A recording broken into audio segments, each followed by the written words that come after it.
The northern wind carried the scent of pine and frost across the vast territory of the Silver Claw Pack. Winter had descended with unusual ferocity, blanketing the forest in snow that reached past the ankles of even the tallest warriors. Beneath an ancient oak at the edge of Pack territory stood a small cabin, its chimney releasing tendrils of smoke that twisted skyward before dissolving against the steel-gray clouds. Sage moved with practiced silence through the underbrush, her bow drawn and eyes fixed on the young buck grazing 30 yards ahead. Her breath emerged in controlled clouds as she steadied herself against the biting cold. For an Omega, hunting was considered beneath her station and perhaps beyond her capabilities. The pack hierarchy was rigid in its expectations. Alphas led and fought, betas served and protected, while Omegas healed and nurtured. Yet here she was, tracking game with the skill of a seasoned hunter, defying the limitations others would place upon her. The arrow flew true, striking the buck through the heart. A clean kill, respectful, the way her grandmother had taught her. As she approached the fallen animal, Sage whispered words of gratitude for the life that would now sustain her through the harsh winter months. Her pale blonde hair, nearly white in the winter sun, had escaped her hood and framed her face like a halo against the snow. At 28, she had lived alone for almost a decade, since her grandmother's passing had left her the last of her bloodline. Sage worked quickly, field-dressing the buck with efficient movements that spoke of years of self-sufficiency. As she completed her task, something caught her attention, a scent carried on the shifting wind that did not belong in these woods. Musky, aggressive, with undertones of unfamiliar herbs and blood ritual. She froze, nostrils flaring as she tried to place it. Her grandmother's voice seemed to whisper in her memory, "The nose knows what the eyes cannot see, child." Abandoning the remaining meat, a sacrifice she would normally never make, Sage followed the foreign scent deeper into the border forest. The trees grew denser here, ancient sentinels standing watch over the boundaries between pack territories. She moved as only an Omega could, almost ghost-like, leaving barely a trace in the fresh snow. Though physically smaller than her alpha and beta counterparts, she possessed skills they often overlooked: observation, patience, and the ability to remain unnoticed. The scent led her to a small clearing where the snow had been disturbed. Multiple sets of footprints crisscrossed the area, and carved into a nearby tree trunk was a symbol that made her blood run cold. 3 diagonal slashes, crossed by a single horizontal line. The mark of the Shadow Claw Pack, exiled years ago for practicing forbidden blood magic. They were supposed to be scattered, broken, their power diminished after their territory was seized and divided among neighboring packs. Their presence this deep in Silverclaw territory was not a random incursion. It was reconnaissance, preparation. Sage knelt beside one of the footprints, noting its depth and pattern. A scouting party, at least 5 wolves, moving with purpose rather than desperation. This was not the behavior of rogues seeking easy prey or new hunting grounds. This was calculated, strategic. The monthly pack assembly was scheduled for tomorrow evening. Sage had planned to miss it, as she often did, preferring the solitude of her cabin to the sidelong glances and whispered judgments of the pack members. But this discovery changed everything. The safety of the pack, even those who looked down on her, outweighed her desire for isolation. As twilight descended, Sage returned to her cabin, carrying only a portion of the meat she had harvested, along with a burden of knowledge that weighed far heavier than any physical load. Inside, she moved through the familiar space with measured steps. The cabin was small but meticulously organized, filled with the tools of her healing craft. Dried herbs hung from the rafters, their scents mingling in a complex symphony that spoke of both life and death, plants that could heal or harm depending on how they were wielded. On her workbench lay an assortment of pouches, each containing medicinal preparations she had crafted following her grandmother's recipes, some dating back countless generations. The knowledge contained within these walls represented an unbroken line of healers, women who had served the pack from its shadows, while the warriors and leaders stood in the light.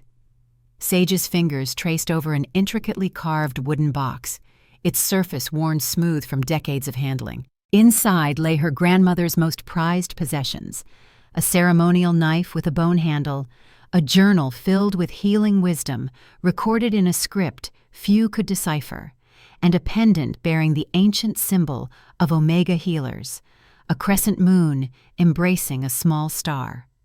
Her grandmother's final words echoed in her mind as she prepared for the coming day.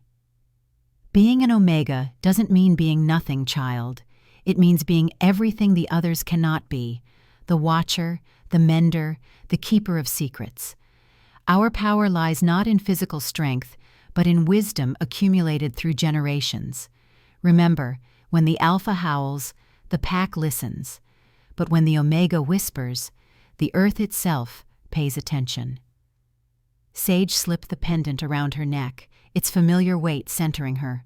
Tomorrow, she would step out of the shadows and into the pack's scrutiny, carrying knowledge that could not wait for more favorable circumstances. Morning brought no reprieve from the biting cold. Sage dressed with care, selecting garments that would allow her to blend into the background during the assembly, muted colors that wouldn't draw attention, layers that concealed the lean strength of her body. The only distinctive item she wore was her grandmother's pendant, hidden beneath her clothes where it rested against her skin like a secret promise. The journey to the pack's central compound took nearly 2 hours on foot. As she approached, the scent of multiple wolves, familiar yet not entirely welcoming, grew stronger. The Silver Claw Pack was one of the largest in the region, boasting over 200 members of varying ranks. Their territory, rich in game and fresh water, had been defended through generations of strong leadership and strategic alliances. The main hall, constructed of massive timber and stone, rose from the center of the settlement like a monument to pack prosperity and strength. Smoke curled from multiple chimneys, promising warmth within its walls. Guards positioned at the entrance straightened as she approached, their expressions betraying surprise at her presence. Sage kept her eyes lowered, a gesture of appropriate deference for an Omega, though inside she bristled at the necessity. She had not survived alone all these years by being truly submissive, but she understood the value of appearing to know her place. Inside, the hall buzzed with the energy of nearly 100 pack members gathered for the monthly assembly. Alphas and high-ranking betas occupied the central area, their postures confident, voices carrying across the space without effort. Lesser betas and the few Omegas who regularly attended pack functions huddled near the edges, careful not to encroach upon space claimed by their superiors.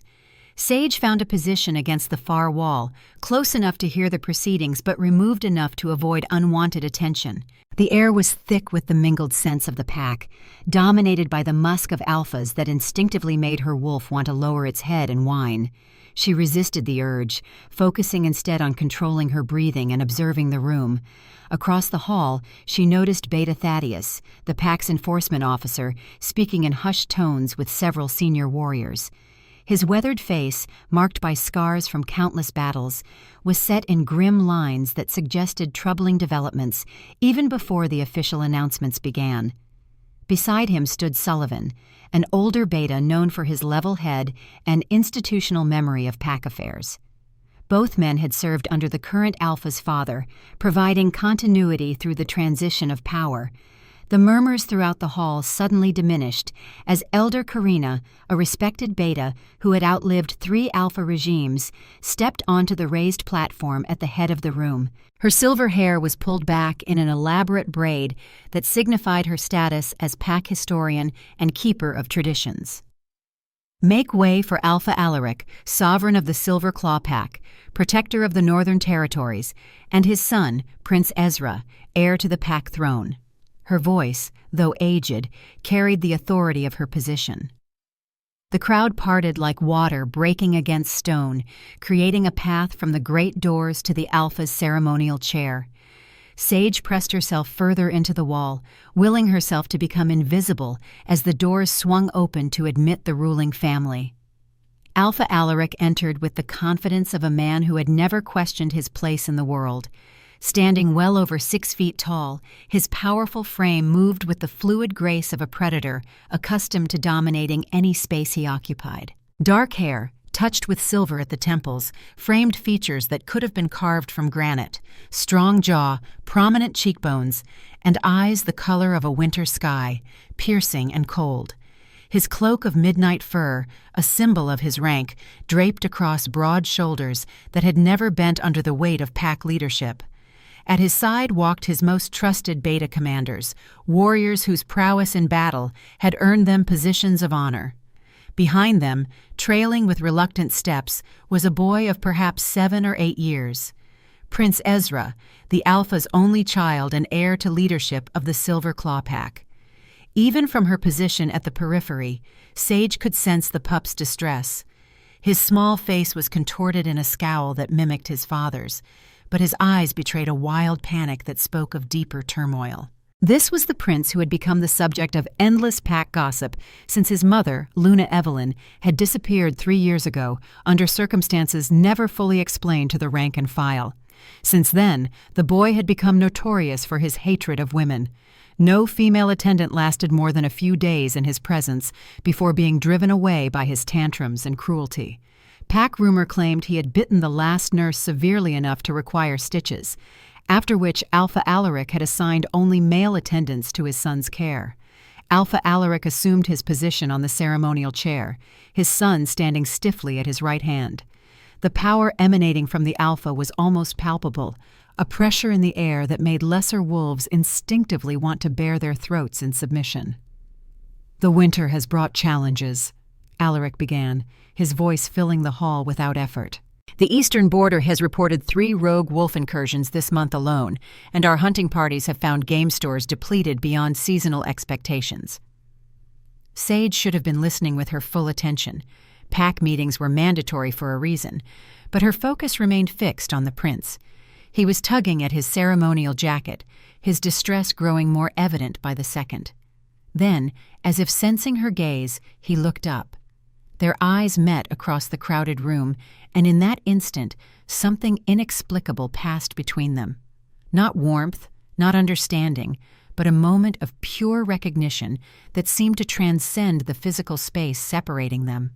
The pup's eyes widened, then narrowed to slits. He bared his small teeth at her in what could only be described as a snarl, but beneath the aggression, Sage detected something else, curiosity perhaps, or a flicker of desperate hope quickly suppressed. She quickly lowered her gaze, heart racing. What had possessed her to make eye contact with the Alpha's son? Omegas knew better than to draw attention, especially from the royal family. Yet she couldn't shake the feeling that something significant had just occurred, some thread of fate pulling taut between her and the wounded pup. Her grandmother's voice echoed in her mind, "Keep your eyes down, but your spirit up, little one." "And so we welcome volunteers for the winter patrol," Alpha Alaric was saying, his gaze sweeping the crowd. "Those with healing gifts are particularly needed at the border outposts." Sage's fingers instinctively touched the small pouch of dried herbs she kept in her pocket. Healing was her only gift, the one ability that occasionally made her valuable rather than merely tolerated. She had inherited her grandmother's knowledge of plants and remedies, along with her intuitive understanding of pain, both physical and otherwise. What she had not planned, what she had not even considered until the words were leaving her mouth, was stepping forward. "I volunteer," she heard herself say, her voice sounding strange and distant to her own ears. A murmur rippled through the crowd as heads turned, searching for the speaker.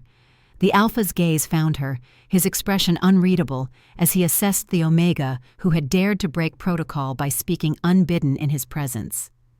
"Step forward, Omega," he commanded, his tone neither approving nor condemning, merely expectant. Sage moved through the parting crowd, conscious of every eye upon her. Her legs felt hollow, her steps uncertain. Standing before Alpha Alaric, she fought the urge to shrink into herself, focusing instead on the steady weight of her grandmother's pendant against her chest. "Your name?" he asked, his voice slightly less thunderous at this proximity. "Sage, Alpha," she managed, meeting his eyes for the briefest moment before lowering her gaze respectfully. "I have training in herbal medicine and wound treatment. My grandmother was Healer Alara." Recognition flickered in Alaric's eyes at the mention of her grandmother. "Ilara's granddaughter," he mused. "I remember her service to my father. You understand the dangers of border service? The rogues we face are not known for mercy." Before she could answer, a small but powerful force collided with her legs. Prince Ezra had launched himself at her, his small fists pounding against her thighs as he snarled, "No, no more women. They all leave. They all lie." The hall fell silent, the collective breath of the pack held in shock. No one touched the Alpha's son without permission. No one. Acting on instinct rather than reason, Sage dropped to one knee, bringing herself to the boy's level. She didn't attempt to restrain his flailing hands or soothe him with empty words. Instead, she simply existed in his storm, letting him expend his fury while she remained steady. "I hate you," he spat, his small chest heaving. "I hate all of you." "I know," she said quietly, surprising herself with the calm in her voice. "That's okay." His assault paused momentarily, confusion crossing his features. He'd clearly expected fear, tears, or anger, the usual responses he provoked from women in the pack. Her acceptance of his hatred seemed to bewilder him. "You smell like pine trees," he said accusingly, as if this were somehow a personal affront. She nodded. "I gather pine resin for medicine. It gets in your skin after a while." The boy's nostrils flared as he drew in her scent more deliberately. Something in his rigid posture softened almost imperceptibly. She knew this moment was precarious. One wrong move could reignite his rage, or worse, draw the Alpha's punishment for her presumption in addressing the prince so directly. "Ezra." Alpha Alaric's voice cut through the tension. "Return to my side." The boy hesitated, his eyes still locked with Sage's. In that suspended moment, she saw past his anger to the wounded creature beneath, a child whose mother had disappeared, whose father was distant, whose world had been defined by abandonment. She recognized that pain because it lived in her too, an old companion that had shaped the contours of her existence since her parents had perished in a territory dispute when she was barely older than Ezra was now. "It's okay to be angry," she whispered, low enough that only he could hear. "But it isn't okay to stay that way forever. It gets heavy after a while."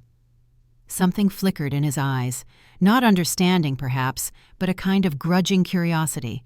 Then he turned and walked back to his father, though his usual stomping was replaced by a more measured pace. Alpha Alaric regarded Sage with an intensity that made her skin prickle. "You will report to Beta Commander Thaddeus for border assignment," he said finally. "Be prepared to depart at first light tomorrow." She bowed her head in acknowledgement, relief washing through her that her interaction with the prince had not earned her punishment. As she straightened, she caught sight of an older man standing slightly behind the Alpha. His advisor, from the ceremonial markings on his robes. The man was studying her with a calculating interest that sent a chill down her spine. "The meeting is concluded," Alpha Alaric announced, and the crowd began to disperse, conversations rising like the buzzing of disturbed bees. She turned to leave, eager to prepare for tomorrow's journey, when a small voice cut through the noise. "Wait!" Prince Ezra had broken away from his father again and was standing a few paces from her. The hall quieted once more, all eyes moving between the prince and the Omega he had addressed. "You're not scared of me," he said, half question and half accusation. She considered her answer carefully, aware of the listening ears all around them. "I'm scared of many things, Your Highness, but angry pups aren't among them." A few shocked gasps echoed through the hall at her boldness. Even the Alpha's eyebrows rose slightly, but Ezra's reaction surprised everyone. The corner of his mouth twitched, not quite a smile, but the nearest approximation he might have managed in years. "You'll come back," he demanded, the question carrying layers of meaning that broke her heart. "You won't leave like she did?" She knew she shouldn't make promises she couldn't keep. Border duty was dangerous, and an Omega stood little chance against determined rogues. But looking into those wounded eyes, she found herself nodding. "I'll come back," she said, the words feeling like a vow etched into her bones. Ezra stared at her for a long moment before turning and walking away, his small shoulders set in a rigid line. As the crowd dispersed, she felt the weight of what had just transpired settle over her. Somehow, in the space of a few minutes, she had entangled her fate with that of the Alpha's son. As she made her way back to her cabin at the edge of pack territory, the snow began to fall more heavily, erasing her footprints almost as soon as they were made. The forest around her creaked and groaned under the weight of winter, and in that moment, she felt achingly alone. Her hand touched the pouch of herbs at her belt, seeking comfort in the familiar shapes within. Her grandmother's voice seemed to whisper on the wind. "Sometimes the most broken creatures are the ones most in need of healing, little one, and sometimes in healing others, we heal ourselves." She paused at her cabin door, looking back at the distant lights of the pack compound. Somewhere in that collection of buildings, a small boy with angry eyes and a wounded heart was perhaps thinking of the Omega who hadn't flinched at his rage. And despite the danger ahead, despite the uncertain path she now walked, she felt a strange flicker of something she hadn't experienced in years. Hope. Dawn broke reluctantly over the packlands, pale fingers of light struggling through heavy clouds pregnant with snow. Sage had barely slept, spending most of the night organizing her meager belongings and preparing bundles of herbs and tinctures that might prove useful at the border outpost. Her hands moved with practiced efficiency, wrapping dried arnica for bruises, willow bark for pain, and yarrow for wounds that wouldn't close. Each bundle was a prayer of sorts, a hope wrapped in knowledge. Her grandmother had taught her that healing wasn't just about the properties of plants, but about the intention with which they were gathered and prepared. "Your hands remember what your mind forgets," she used to say as she guided Sage's fingers through the process of crushing, steeping, and binding. A sharp knock at her door startled her from her reverie. The sky had barely lightened. It was too early for her escort to the border. Wiping her hands on her worn trousers, she moved cautiously to the door and pulled it open. Beta Thaddeus stood on her threshold, his broad shoulders dusted with fresh snow, his expression as frigid as the air that swirled around him. Behind him, barely visible in the pre-dawn gloom, waited 3 pack warriors, their breath forming clouds in the bitter cold. "Omega Sage," Thaddeus said, her designation preceding her name as was custom when addressing those of lower rank. "There has been a change of plans." Her stomach tightened. Had the Alpha reconsidered? Was she being punished, after all, for her interaction with Prince Ezra? "You're needed at the pack house," he continued, his voice revealing nothing of his thoughts. "The Alpha commands your presence." Relief mingled with fresh anxiety. Not punishment, then, at least not immediately, but a summons to the very heart of pack hierarchy was hardly reassuring. "Now?" she asked, glancing back at her half-packed supplies. "Now," Thaddeus confirmed, his tone allowing no argument. "Bring your healing supplies." The request was unexpected enough to make her pause. "Is someone injured?" A flicker of something, annoyance, concern, crossed Thaddeus's face. "Prince Ezra is unwell. The Alpha believes your unique approach might be beneficial." Understanding dawned with a mixture of dread and strange vindication. Something had happened with the prince after their encounter. She quickly gathered her most versatile remedies into a leather satchel, wrapped her grandmother's shawl around her shoulders beneath her threadbare coat, and followed Thaddeus into the biting cold. The walk to the pack house was conducted in silence, their small procession moving through the sleeping settlement like wraiths. Fresh snow muffled their footsteps, and in the distance she heard the mournful howl of a wolf on patrol, a sound that always stirred something primal and lonely within her. Her wolf, quiet and submissive as befitted an Omega, whined softly in response. The pack house rose before them, a sprawling structure of stone and timber that had stood for generations, each Alpha adding rooms and wings until it resembled a small fortress more than a home. Warm light spilled from scattered windows, a sharp contrast to the blue-gray dawn. They were ushered through side entrances and servants' corridors, a reminder of her status despite the Alpha's summons. The interior of the pack house was warm to the point of discomfort after the bitter cold outside. Rich scents of pine resin, wood smoke, and something distinctly Alpha, a powerful, dominant musk, filled her nostrils. Her Omega instincts urged submission, head lowered, shoulders hunched, making herself smaller in the presence of such overwhelming dominance. But her grandmother's voice echoed in her memory. "Stand straight, little one. Being an Omega doesn't mean being nothing." She straightened her spine as they approached a heavy wooden door guarded by two stone-faced warriors. Thaddeus nodded to them, and one opened the door without a word, revealing what appeared to be the prince's chambers beyond. The room was in chaos. Furniture lay overturned, bedding torn and scattered across the floor. The scent of distress and rage hung heavy in the air, making her eyes water slightly. And in the center of it all, Alpha Alaric stood with his arms crossed, looking down at a small, trembling figure huddled in the corner. Prince Ezra had shifted partially, caught between his human and wolf forms in the way of untrained pup shifters. Fur sprouted from his arms and face, his teeth elongated into canine points, his eyes glowing with amber wolf light. He was growling, a continuous rumble of threat and fear. "She's here," Thaddeus announced, giving her a small push forward. The Alpha turned, his expression a careful mask. Up close, she could see the fatigue etched around his eyes, the strain of leadership and fatherhood weighing visibly upon him. "Omega," he acknowledged. "My son has been unreachable since the assembly. He refuses his attendance and has not slept. His partial shift has persisted for hours, which is dangerous for one so young." She nodded, understanding the gravity of the situation. Young shifters could become stuck between forms if emotional distress triggered an uncontrolled transformation. The consequences could be severe: physical deformity, mental impairment, or worse. "May I approach him, Alpha?" she asked, keeping her voice soft and even. Alpha Alaric stepped aside, a gesture both permission and challenge.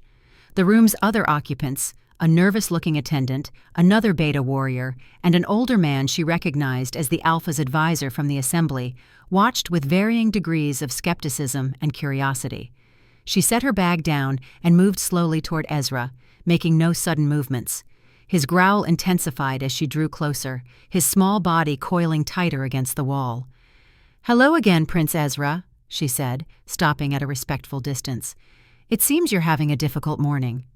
"Go away," he snarled, the words distorted by his partially transformed mouth.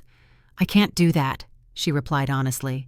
"Your father asked for my help, and I promised you I would come back. I keep my promises."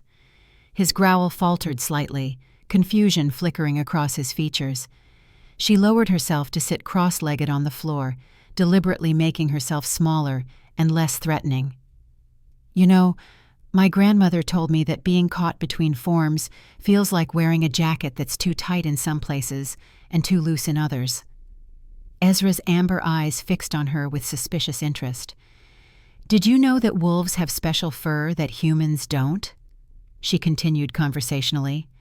2 layers, a soft undercoat and coarser guard hairs on top. That's why it feels itchy sometimes when you start to shift. The prince's growling had ceased, though his breathing remained rapid and shallow. "I'm going to take something from my bag," she told him, moving very slowly as she reached for her satchel. "It's just pine oil. It might help with the itching." She uncorked a small vial, letting the sharp, clean scent of pine fill the air between them. Ezra's nostrils flared as he caught the familiar smell, the same scent he had commented on at their first meeting. "You smell like the forest," he muttered, his voice a little more human now. "Yes," she agreed. "The forest is where I feel safest. Where do you feel safest, Prince Ezra?" The question seemed to catch him off guard. His brow furrowed, and for a moment the fur on his face receded slightly. "Nowhere," he said finally, the word carrying a weight no child should bear. Her heart ached for him, this small boy with a prince's title and a pauper's emotional inheritance. "I understand," she said softly. "When my parents died, I felt that way too, like there was no safe place left in the world." Something in Ezra's posture shifted, a subtle relaxation, a lowering of defenses. "Your parents died?" She nodded. "When I was 9, there was a territory dispute with a neighboring pack." "They were defending our borders, like you're going to do," Ezra said, his voice suddenly sharp with fresh anxiety. The fur on his arms bristled visibly. "Yes," she admitted, seeing no point in lying. "But I'm very good at staying safe, and I promised I would come back. Remember?" The prince's eyes narrowed. She promised too. She lied. She didn't need clarification to know he meant his mother. The wound of her disappearance was still raw, still bleeding into every interaction Ezra had with the world, especially with women. "I'm not her," Sage said simply. "I can only speak for myself, and I don't make promises lightly." Ezra studied her with an intensity that seemed beyond his years. Slowly, almost imperceptibly, his features began to shift back toward human, the fur receding, his teeth returning to normal size. "Can I show you something?" she asked, reaching again for her bag. He gave a curt nod, curiosity overcoming caution. She pulled out a small wooden carving of a wolf, worn smooth by years of handling. "My grandmother made this for me after my parents died. She told me to hold it when I felt scared or alone, and to remember that wolves are never truly alone because they carry their pack in their heart." Ezra's eyes fixed on the carving, his expression unreadable. After a moment's hesitation, she held it out to him. "Would you like to hold it?"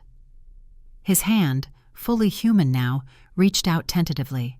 When his fingers closed around the carving, she saw his shoulders relax, as if some invisible burden had lightened momentarily.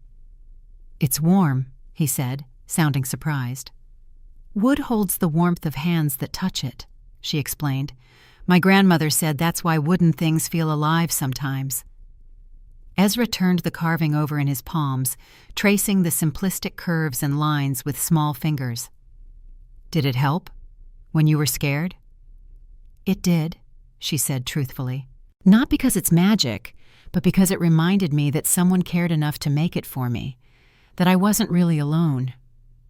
The prince's eyes lifted to meet hers, and in them she saw the first fragile tendril of trust taking root. Can I keep it? Until you come back?" The request caught her off guard. The carving was one of her few tangible connections to her grandmother, a talisman that had seen her through countless dark nights and difficult days. But looking at the small boy before her, his vulnerability so carefully hidden beneath layers of anger and hurt, she couldn't refuse. "Yes," she said, "until I come back." A throat cleared behind them, and she turned to find Alpha Alaric watching the exchange with an expression she couldn't interpret. She had almost forgotten they had an audience. "The boy appears calmed," said the older advisor, his keen eyes moving between Ezra and Sage with calculating interest. "Perhaps the Omega's services at the border can be delayed." Alaric considered this for a moment. "No," he said finally. "We need healers at the outposts, and she volunteered freely." His gaze shifted to Sage. "You will depart as planned, but you will return to check on my son in 1 week's time." It wasn't a request, but a command, delivered with the full weight of Alpha authority. She bowed her head in acknowledgement, even as her mind raced with the implications. Weekly travel between the border outpost and the pack house was uncommon and potentially dangerous, especially for an Omega traveling alone. "Father," Ezra's voice, small but steady, broke the silence. "I want her to teach me about plants. When she comes back." The Alpha's eyebrows rose in surprise. His son had shown little interest in learning anything from anyone in recent years, preferring isolation and tantrums to education.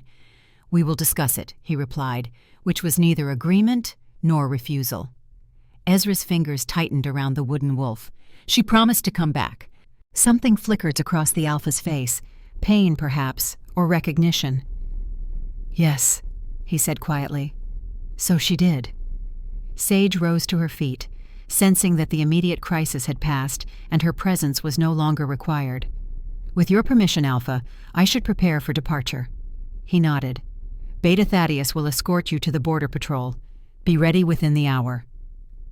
As she gathered her bag, Ezra moved suddenly, crossing the distance between them to press something into her hand. She looked down to find a small silver button, probably torn from one of his ceremonial jackets during his earlier rage. "So, you remember to come back," he said fiercely, his eyes challenging her to refuse. She closed her fingers around the button, feeling its weight, physical and symbolic. "I won't forget," she promised, as Thaddeus led her from the room. She glanced back to see Ezra watching her leave, the wooden wolf clutched tightly in his small hand. In that moment, standing in the wreckage of his room with her carving as his only comfort, he looked like what he truly was, beneath the title and the tantrums. A child, wounded and wanting, just like the rest of them. Outside, the snow had started falling again, thick flakes that melted against her skin like tears. The silver button pressed into her palm, cool and solid, a pledge she wasn't entirely sure she could keep, but desperately wanted to honor. As she prepared to leave with Thaddeus, she noticed the Alpha's advisor watching her from a shadowed doorway, his gaze calculating and cold. "Magnus," she recalled hearing him addressed. There was something in his scrutiny that unsettled her, a quality of assessment that went beyond mere curiosity. Before she could ponder it further, Thaddeus urged her forward, toward the stables where horses were being prepared for their journey. The border awaited, with all its dangers and uncertainties. But somehow, the thought of a small boy counting the days until her return made the journey ahead feel less like an ending and more like a beginning. Just before mounting her horse, Sage caught a glimpse of Alpha Alaric standing at a high window, his imposing figure silhouetted against the warm light within. There was something in his posture that spoke of isolation as profound as her own, a leader surrounded by his pack, yet fundamentally alone. For an instant, their gazes met across the distance, and she felt a strange connection, as if some thread of understanding had spun itself between them. Then the moment passed, and he turned away, retreating into the shadows of the pack house as Sage rode toward an uncertain future, carrying a silver button and a promise that would change the course of not only her life, but the fate of the entire Silver Claw Pack. What she could not know, as the border forest swallowed her small party, was that far to the north ancient forces were stirring. The Shadow Claw incursion was merely a herald of darker times to come, and the strange bond forming between an orphaned Omega and a wounded prince would soon be tested in ways none could foresee. For buried in the oldest histories of the pack, in texts few now remembered, lay mention of a curse, a bloodline curse that had slumbered for generations, waiting for the proper alignment of power and vulnerability to awaken once more. The border outpost loomed before them, a stark collection of wooden structures huddled against the mountainside like frightened children seeking protection from a storm. After 3 days of arduous travel through snow-laden forests, the sight of smoke rising from stone chimneys should have been welcoming. Instead, as their small group approached, Sage felt the weight of watchful eyes and unspoken judgments. The journey had been largely silent, with Beta Thaddeus speaking only when necessary, his demeanor making it clear that escorting an Omega was beneath his station. "Home, sweet home," muttered Thaddeus, his breath clouding in the frigid air as they approached the fortified gates. The outpost gate, little more than a reinforced wooden barrier, creaked open at their approach. A weathered Beta guard nodded to Thaddeus before his gaze fell upon Sage. Curiosity and dismissal warred in his expression. "This is the healer?" he asked, not bothering to address her directly. "Omega," Thaddeus confirmed. "Alpha's orders." Something in his tone made Sage glance sharply at him. There was more being communicated than the simple fact of her assignment. She had assumed she was here solely because she had volunteered, but the subtle exchange between the men suggested otherwise. The compound beyond the gate was alive with activity despite the bitter cold. Warriors in winter furs moved with purpose between buildings, some carrying weapons, others transporting supplies. The scent of Alpha and Beta wolves hung heavy in the air, making her Omega instincts prickle with awareness. She was very much in the minority here, perhaps the only Omega in the entire outpost. "The healing hut," Thaddeus said, gesturing to a small structure set slightly apart from the others. "You'll work there. Sleep there too." Sage nodded, adjusting the strap of her bag where it dug into her shoulder. After days of travel, her muscles ached with fatigue, and her stomach gnawed with hunger. But she knew better than to complain or ask for rest. Omegas were expected to serve without fuss, to accept whatever accommodations were provided with gratitude. "There are 3 wounded inside," Thaddeus continued, already turning to leave. "Border Patrol encountered rogues 2 days ago. Nothing life-threatening, but infection is setting in." "Wait," she said, her voice sharper than she intended. Thaddeus paused, his eyebrows rising in surprise at her tone. "I need to know what I'm walking into. How many rogues? What kind of attacks? Has anyone died?" The commander studied her for a moment, as if reassessing his initial judgment. 5 rogues spotted in the last week. 3 engaged. Claw wounds mostly. 1 bite to the shoulder. No casualties on our side." He paused, then added with grim satisfaction, "2 rogues won't be troubling anyone again." She absorbed this information, mentally cataloging the supplies she would need. "And what aren't you telling me? Why am I really here?" Thaddeus's expression hardened. "You're here because you volunteered, Omega, and because the Alpha commanded it." But there was something evasive in his gaze that confirmed her suspicions. She was missing pieces of a larger picture. "Report to Captain Victor when you've settled the wounded," he said, ending the conversation by striding away toward what appeared to be the command building. Left alone, Sage took a deep breath, centering herself before approaching the healing hut. The scent of blood and sickness reached her before she even pushed open the door, metallic and sour, undercut with the sharp tang of fear. Inside, 3 men lay on narrow cots, their faces drawn with pain. 2 were conscious, watching her with weary eyes as she entered. The third, a young beta with a nasty wound visible on his exposed shoulder, tossed in feverish sleep. "You're the healer?" One of the conscious men, an alpha by his scent, pushed himself up on his elbows, wincing with the effort. "I am," she replied, setting her bag down and washing her hands in the basin provided. The water was cold, but she welcomed the sting of it against her skin. It helped sharpen her focus. "I need to examine each of you." "They said they were sending a real healer," the Alpha muttered, eyeing her slender frame and Omega status with obvious skepticism. Sage met his gaze steadily as she dried her hands. "I assure you, I am quite real." The second conscious patient, an older beta with gray streaking his temples, gave a short bark of laughter. "She's got spirit, Huntsman. Give her a chance before you start complaining." She approached the feverish young beta first, as his condition seemed most urgent. The bite wound on his shoulder had been cleaned but poorly dressed, allowing infection to take hold. The flesh around the punctures was angry red and hot to the touch. He moaned when her fingers gently probed the area. "How long has he been feverish?" she asked, already reaching for her supplies. "Since last night," the older beta supplied. "Orion's only been with the patrol for 2 months, first serious injury." Sage nodded, unpacking dried herbs, clean bandages, and the small collection of tinctures she had prepared before leaving. "I need hot water and clean cloths," she said, not looking up from her work. "And someone needs to hold him when I clean the wound. It will be painful." To her surprise, both conscious men moved to help without argument. The Alpha, Huntsman, despite his initial skepticism, limped to the small stove to heat water, while the older beta positioned himself to help restrain Orion when needed. She worked methodically, first creating a poultice of yarrow, garlic, and pine resin to draw out the infection, then preparing a tea of willow bark and begonia to bring down the fever. As her hands moved, she spoke softly to Orion, explaining what she was doing, even though he was too far gone in fever to understand. "You're good at this," the older beta observed as she carefully cleaned the wound. "Where did you learn?"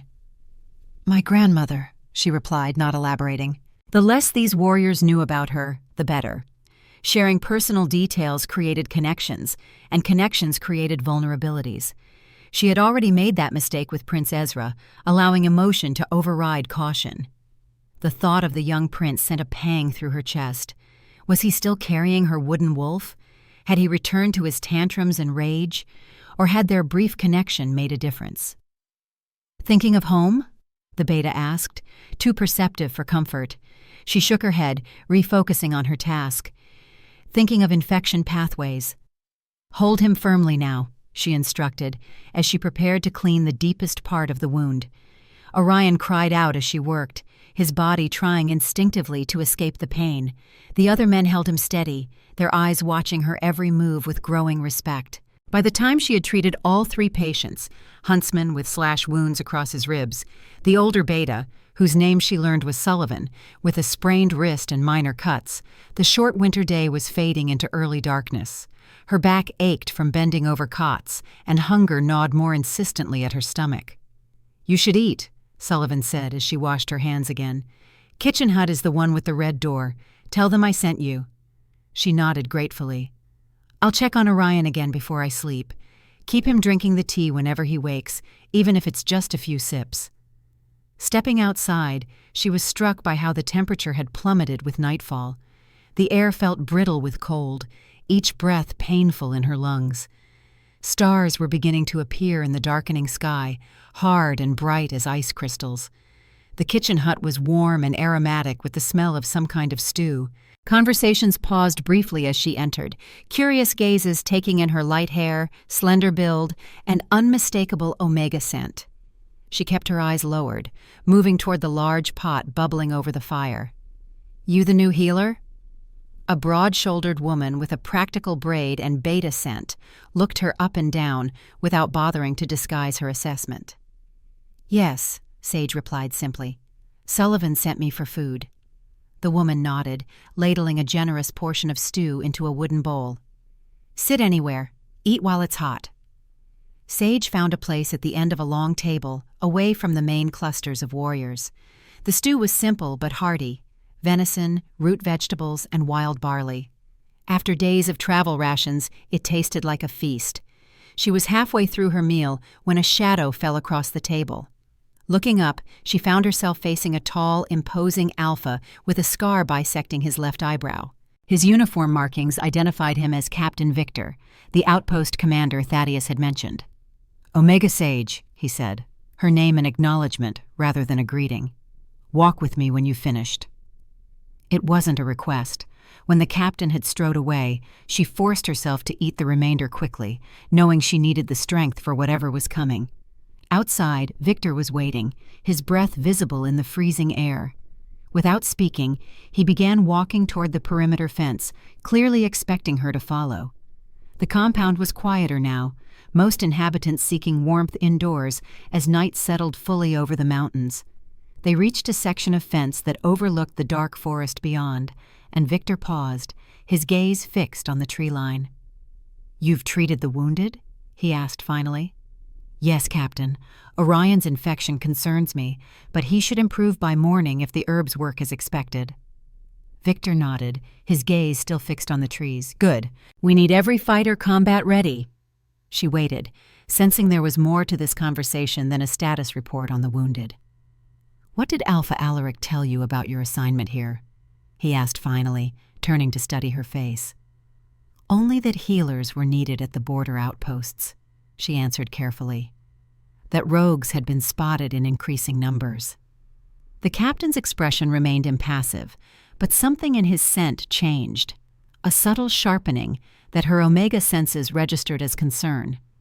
"What weren't you told, Captain?" she asked, echoing her earlier question to Thaddeus. Victor's mouth tightened. "These aren't ordinary rogues. They're organized, coordinated, and they're specifically targeting weaknesses in our border defenses." A chill that had nothing to do with the winter night crawled up her spine. "You think someone is feeding them information?" "I know someone is. What I don't know is who." Understanding dawned with cold clarity. "And that's why I'm here. An Omega from outside the regular border patrols, someone with no existing loyalties or connections to anyone at this outpost." Victor inclined his head slightly, confirming her deduction. "The Alpha believes your unique perspective might notice things others would miss." "He wants me to spy on his own warriors," she said flatly. "He wants you to help protect this pack," Victor corrected, a hint of steel entering his tone, "including his son. If these borders fall, the rogues won't stop at the outposts. They'll push straight to the heart of our territory." The mention of Prince Ezra stirred something protective within her. The image of his small face, vulnerable despite its mask of anger, flashed in her mind. She thought of the silver button in her pocket, his pledge that she would return. "Why me?" she asked, though she was beginning to understand. "Why not send one of his trusted warriors under cover?" "Because no one notices an Omega," Victor said bluntly. "Warriors talk freely around you, assuming you're focused only on your healing duties. You can move through the outpost without raising suspicion." The assessment was pragmatic, unsentimental, and entirely accurate. Her invisibility, the very quality that had defined her existence within the pack, was now her greatest asset. "What exactly am I looking for?" she asked, accepting the unspoken assignment. "Unusual behaviors. Warriors who ask too many questions about patrol schedules. Anyone who leaves the compound alone, especially at night. Communications with outsiders." Victor's gaze was piercing now. "You'll report only to me, and only when we can speak privately, as we are now." She nodded, the weight of this secret mission settling heavily upon her shoulders alongside her healing duties. "And when I return to check on Prince Ezra?" Surprise flickered across Victor's features. "You're returning to the pack house?" "Alpha's orders, in 1 week's time." She hesitated, then added, "The prince responded to me." Understanding dawned in Victor's eyes. "Ah, the rumors of the boy's condition reached even here. They say he's been unmanageable since his mother disappeared." "He's hurting," she said simply, unwilling to betray Ezra's vulnerability further by discussing his behaviors. The captain studied her with new interest. "You formed a connection with the Alpha's son." It wasn't a question, but she answered anyway. "A tentative one. He's very mistrustful." "With good reason," Victor muttered, his tone suggesting he knew more about the former Luna's disappearance than most. Before she could question him, he continued, "Your return to the pack house can serve 2 purposes, then. Report your observations to me before you leave." With that, he turned to go, clearly considering their conversation concluded.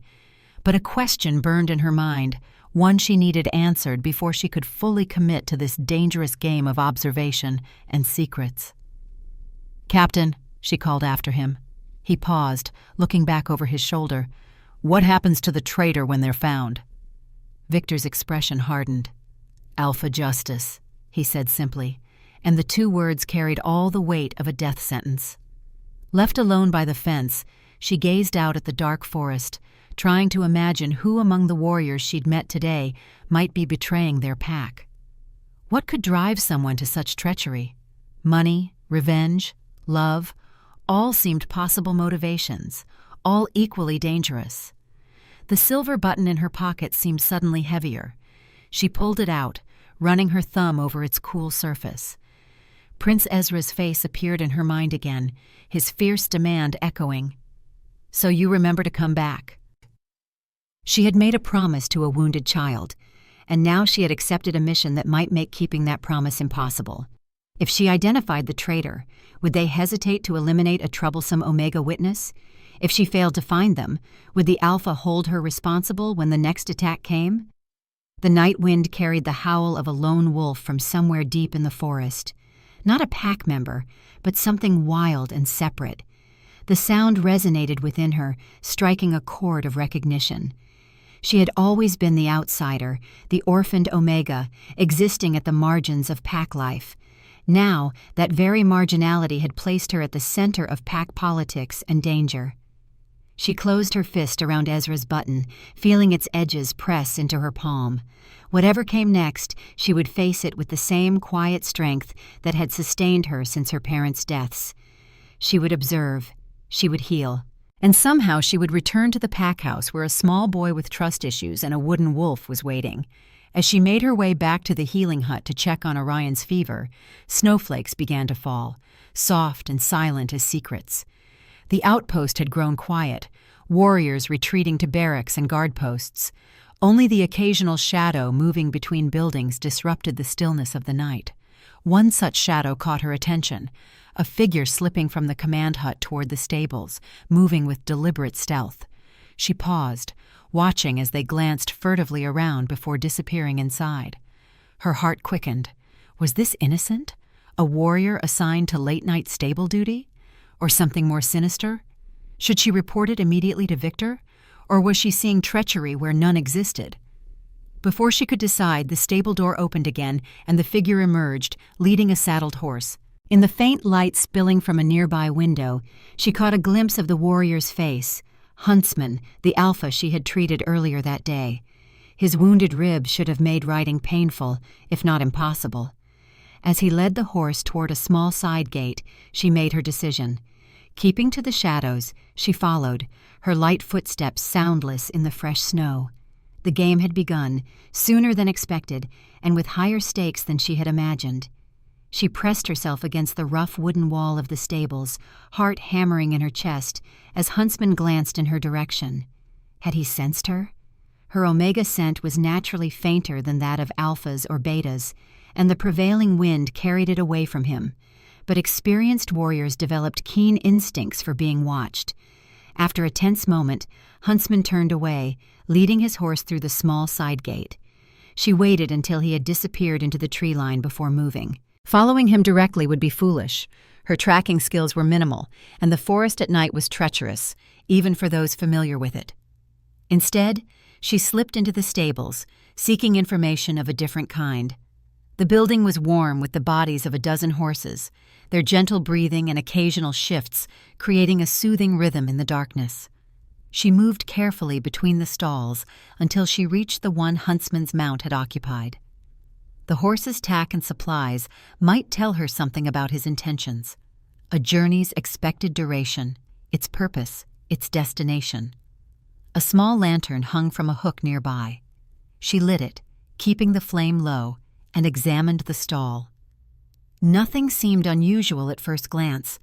No abandoned saddlebags or forgotten supplies. But as she knelt to check the straw bedding, her fingers encountered something small and hard. Lifting it to the light, she found herself holding a carved wooden token bearing an unfamiliar symbol, 3 slashes crossed by a single diagonal line. She pocketed the token quickly, extinguished the lantern, and made her way back to the healing hut. Whatever Huntsman was doing, she needed more information before bringing suspicions to Captain Victor. A single nighttime ride and a mysterious token weren't proof of treachery. Orion's fever had broken when she checked on him, his sleep now peaceful rather than tormented. Sullivan was awake, watching her with curious eyes as she mixed a fresh poultice for the young beta's wound. "Late night rounds?" he asked, his tone conversational, but his gaze shrewd. She nodded, keeping her focus on her task. "Infection waits for no one." "Saw you talking with the captain earlier," Sullivan continued. "He can be intimidating at first, but Victor's fair, one of the best leaders I've served under." She made a non-committal sound, wondering if this was innocent conversation or subtle probing. Sullivan had been at the outpost longer than most. He would know the routines, the personalities, the potential weaknesses in security. "How long have you been stationed here?" she asked, changing the dressing on Orion's shoulder with gentle movements. 3 years this winter," Sullivan replied. "Longer than most. Young wolves get restless at the borders. Prefer rotations back to Central Territories where there's more action of the pleasurable kind." He grinned, then winced as the movement pulled at a cut on his cheek. "And Huntsman? He seems intense." Sullivan chuckled. "Alpha through and through, that one. Ambitious, too. Volunteered for border duty to catch the Alpha's attention. Wants a position in the inner guard eventually." Interesting. Ambition could be a powerful motivator for either loyalty or betrayal. "And is he likely to get it?" The beta shrugged. "Hard to say.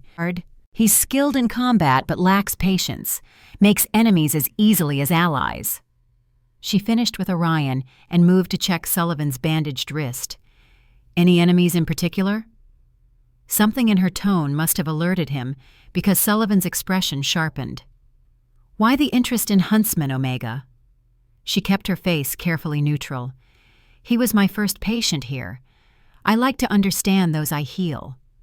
Sullivan studied her for a moment longer before relaxing.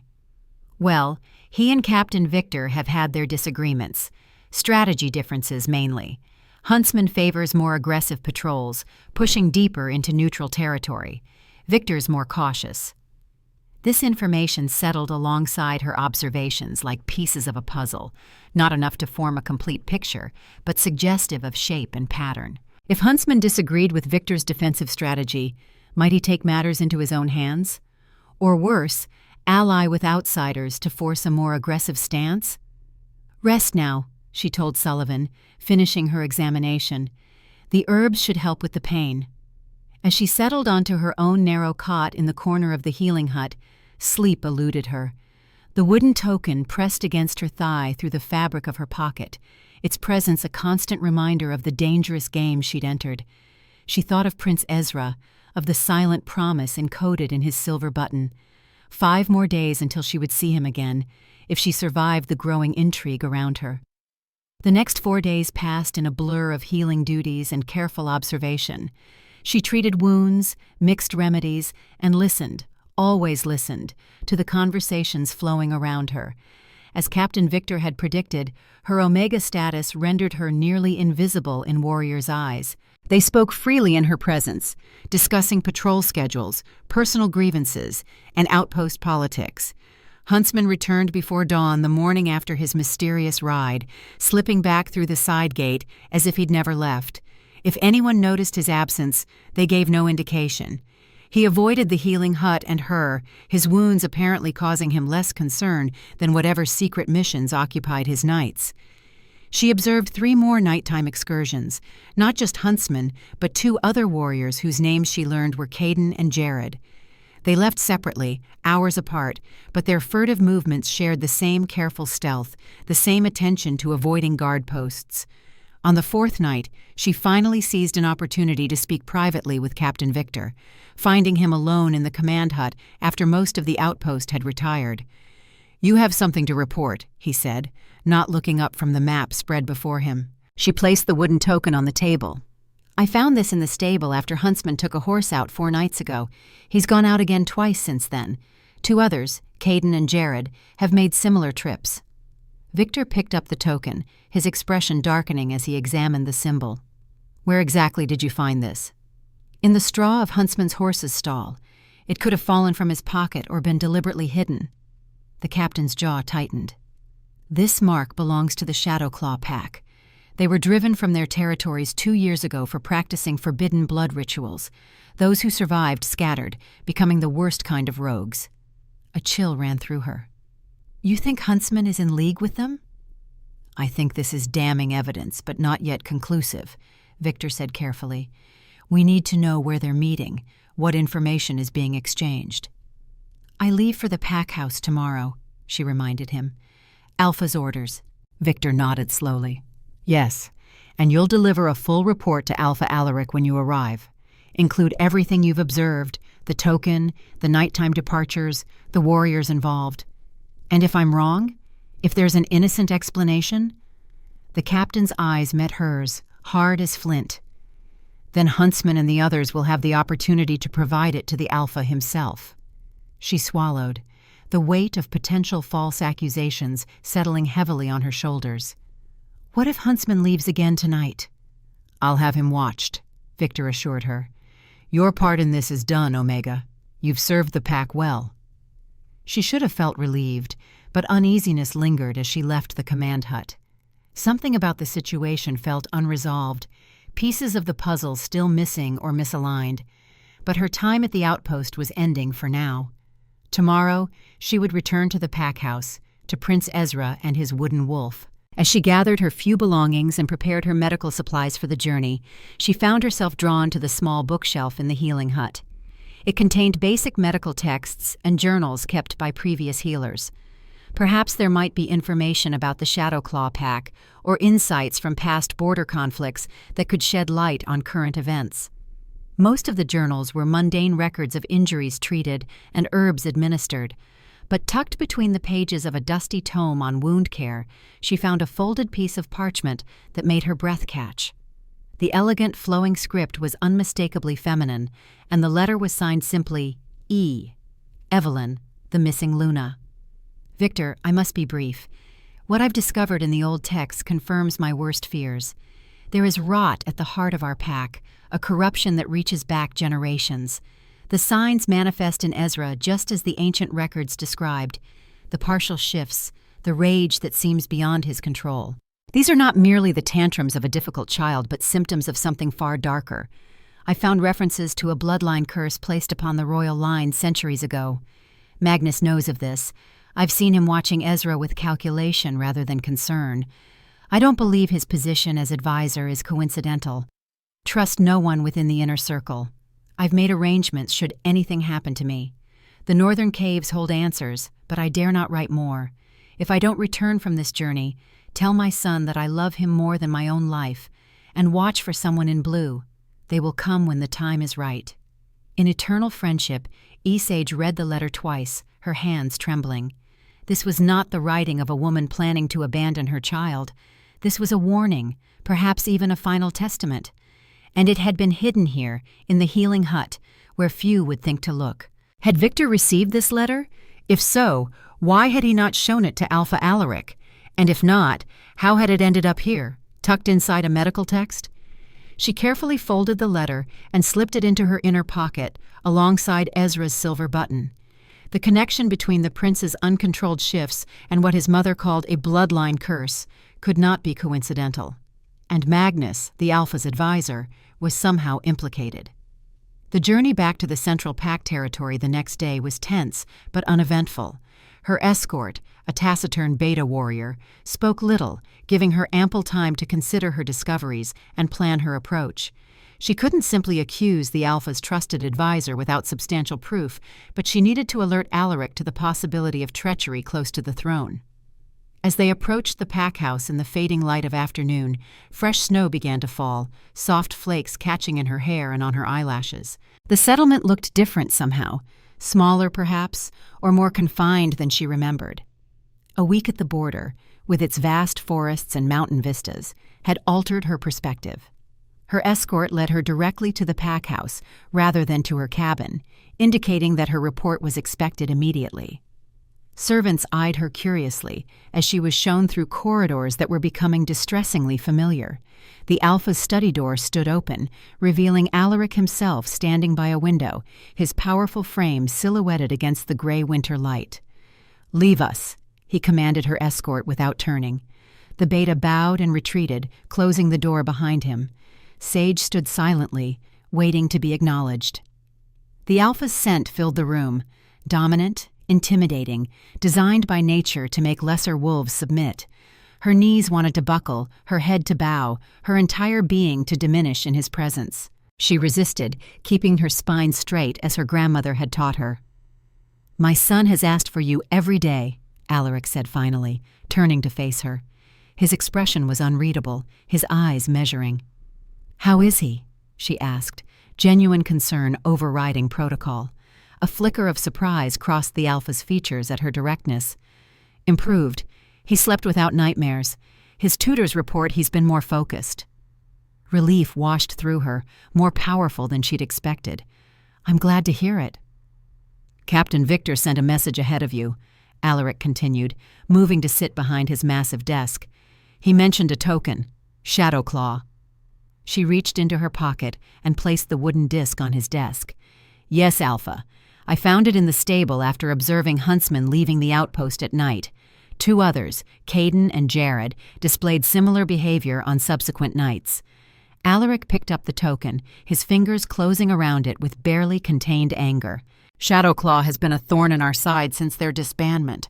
If they're coordinating with traitors within our pack—" "There may be an innocent explanation," she offered, though she didn't entirely believe it herself.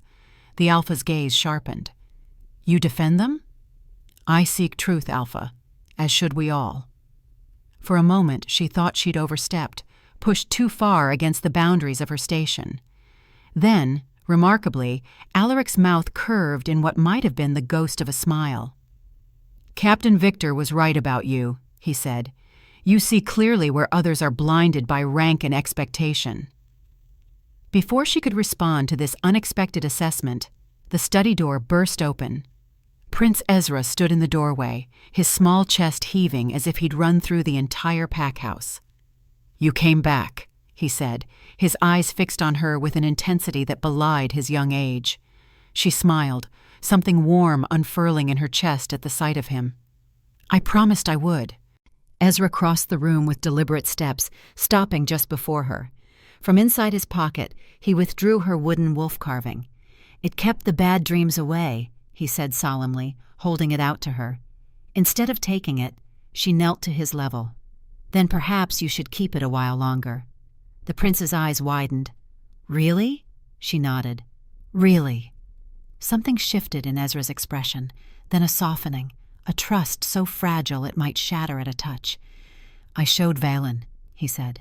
"He said it was made with love." "Valen." She glanced up at Alpha Alaric, questioning. "My advisor," he explained. "He has been surprisingly helpful with Ezra in your absence." She recalled the older man who had watched her with calculating eyes at their first meeting. Something about the mention of his name sent a whisper of warning through her, though she couldn't have explained why. "Mom," Ezra's voice was so soft she almost didn't hear it. When she realized what he'd said, her breath caught. "Ezra," his father said sharply, "Sage is not—" "It's okay," she interrupted, her eyes never leaving the boy's face. "Ezra, I'm not your mother. You know that, right?" He nodded, his expression serious beyond his years. "But you came back. You promised, and you came back." The simple statement held volumes of meaning, years of abandonment and betrayal, condensed into its counterpoint. She had done what his mother had not, kept her word, returned when she said she would. "Yes," she said gently, "I came back." Something flared in Alpha Alaric's eyes. Pain, recognition, perhaps even gratitude. He cleared his throat. "Ezra needs to rest after her journey. She'll join us for the evening meal." The prince clutched the wooden wolf tighter. "Promise?" "I promise," she assured him, the weight of his trust both precious and terrifying. How easily he could be hurt again if circumstances tore her from his life. Ezra seemed satisfied with this, and, with a last lingering look at her, allowed a waiting attendant to usher him from the study. When the door closed behind him, Alaric released a long breath. "He called you Mom," he said, the words carrying a complex mixture of emotions. "He's searching for connection," she replied carefully, "for someone who won't abandon him." The Alpha studied her with renewed intensity. "And will you abandon him, Omega Sage? When your border duty is complete, when your usefulness as my eyes and ears has ended?" The question struck at the heart of her own uncertainty. What place could she possibly have in Prince Ezra's life long-term? An orphaned Omega healer had no claim to royalty, no right to form attachments to the Alpha's son. "I don't know what the future holds," she answered honestly, "but I won't disappear without explanation. I won't leave him wondering why he wasn't enough." Something in her words seemed to reach Alaric, penetrating the armor of authority he wore like a second skin. For a brief moment, she glimpsed the man beneath the Alpha, wounded, wary, as scarred by his mate's disappearance as his son had been. "Her name was Evelyn," he said unexpectedly. "Ezra's mother. She was brilliant, beautiful, willful." His gaze turned distant. "I thought her strength would make her an ideal Luna. I didn't understand that same strength would make her chafe against pack constraints."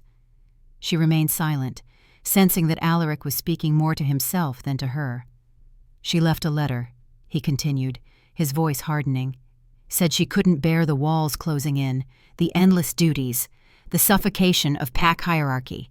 Said she needed freedom more than she needed her own child." The bitterness in his tone revealed a wound still raw despite the passage of years. But Sage now knew there had been another letter, one that told a very different story. Evelyn hadn't fled from duty, but had been investigating something dangerous, something connected to her son's inexplicable rages, and to Magnus, the advisor who now stood at Alaric's side. She thought of Ezra, inheriting this legacy of abandonment, interpreting his mother's disappearance as his own failure. "Children often blame themselves," she said quietly, "even when they're told otherwise." Alaric's eyes refocused on her sharply. "Yes, as I'm sure you did when your parents died." The observation, too perceptive and too personal, caught her off guard. "For a while," she admitted. "My grandmother helped me understand it wasn't my fault." "And who helped you understand when she died too?" There was no cruelty in the question, only a surprising perceptiveness. "No one," she said simply. "I had to help myself." The Alpha nodded slowly. "And now you help my son." He moved toward the window again, looking out at the falling snow. "Return to your duties at the border outpost tomorrow. Continue your observations, but you will visit the pack house weekly to check on Ezra's progress." It was a command wrapped in the thinnest veneer of a medical justification. But she didn't challenge it. In truth, the thought of regular contact with Ezra eased an anxiety she hadn't fully acknowledged. "Yes, Alpha," she said, bowing her head in acceptance. "Regarding the potential traitors," Alaric continued, his tone shifting to cool authority, "I will handle the matter personally. Say nothing of your suspicions to anyone, including Captain Victor. As far as anyone knows, your visits to the pack house are solely for my son's benefit." This change in strategy caught her by surprise. "You don't trust Victor?" The Alpha's expression remained impassive. "I trust very few, Omega. A luxury of leadership you may someday understand." Before she could decipher this cryptic statement, a knock at the door announced the arrival of a man she recognized immediately, the advisor she'd seen previously. Valen. The name Ezra had mentioned, and, if she was right, the same Magnus that Evelyn had warned about in her letter. He entered with the smooth confidence of someone accustomed to the Alpha's presence, his shrewd eyes taking in her appearance with that same calculating interest she'd noticed before. "Alpha, the messengers from the Northern Coalition have arrived," he announced, before turning to her with a thin smile. "Ah, the Omega healer returns. Prince Ezra will be pleased." Something in his tone set her nerves on edge. Though his words were perfectly courteous, she offered a respectful nod, but remained silent. "Sage will be joining us for the evening meal," Alaric informed him. "Have quarters prepared for her overnight stay." "Of course, Alpha. I'll make the arrangements immediately." As he turned to leave, Sage caught a glimpse of something familiar peeking from his pocket. A wooden token, identical to the one she'd found in Huntsman's stall. She froze, her mind racing. The evidence of Huntsman's treachery, the letter from Evelyn, Ezra's mysterious condition, and now this. They were all connected through Valen, the Alpha's trusted advisor. But before she could process this revelation, Valen's eyes met hers. A flash of recognition passed between them as he realized she had seen the token. His gaze flicked to the desk where the shadow claw mark still lay, then back to her face, cold calculation replacing his courteous mask. In that instant, Sage knew two things with absolute certainty. Valen was at the center of whatever conspiracy threatened the pack, and her own life now hung by the thinnest of threads. Later that evening, as she was escorted to the guest quarters prepared for her, she passed the pack house's grand library. The door stood ajar, warm light spilling into the corridor. Something drew her to pause, to glance inside. The room was vast, its walls lined with shelves that reached to the ceiling, laden with volumes that must have spanned generations of pack history. Standing before a large portrait was Alpha Alaric, his powerful frame silhouetted against the firelight. Even from the doorway, she could see the painting depicted a striking woman with fierce eyes and a proud bearing, Evelyn, the missing Luna, captured in oils during happier times. What caught Sage's attention, however, was not the main portrait, but a smaller one beside it, an older painting showing a previous Alpha with his advisors. Among them, nearly hidden in the background but unmistakable to her eyes, was her grandmother. Not as the aged healer Sage had known, but as a young woman, standing tall among the pack leadership. Her grandmother had never spoken of serving in the inner circle. She had described herself only as a healer, an Omega who kept to herself and tended the wounded. Yet here was evidence of a different past, a connection to the pack leadership that suggested her role had been far more significant than Sage had ever known. As she continued to her room, this new mystery joined the others swirling in her mind. Her grandmother, the bloodline curse, Evelyn's disappearance, Valen's treachery, all pieces of a puzzle she was only beginning to assemble. And at the center of it all, a small boy with a wooden wolf who had called her Mom, binding her to his fate with a word as powerful as any pack oath. The silver claw pack was balanced on the edge of a blade, with forces both seen and unseen pushing it toward destruction. And somehow, improbably, an orphaned Omega healer now stood at the fulcrum, her choices in the days to come likely to determine whether the pack would stand or fall. As she lay in bed that night, unable to sleep despite her exhaustion, she touched the silver button Ezra had given her and whispered a promise to the darkness. "I will keep you safe." Whether she meant the promise for Ezra, for the pack, or for herself, she could not say. Perhaps it was for all three, bound together now by threads of fate too strong to sever.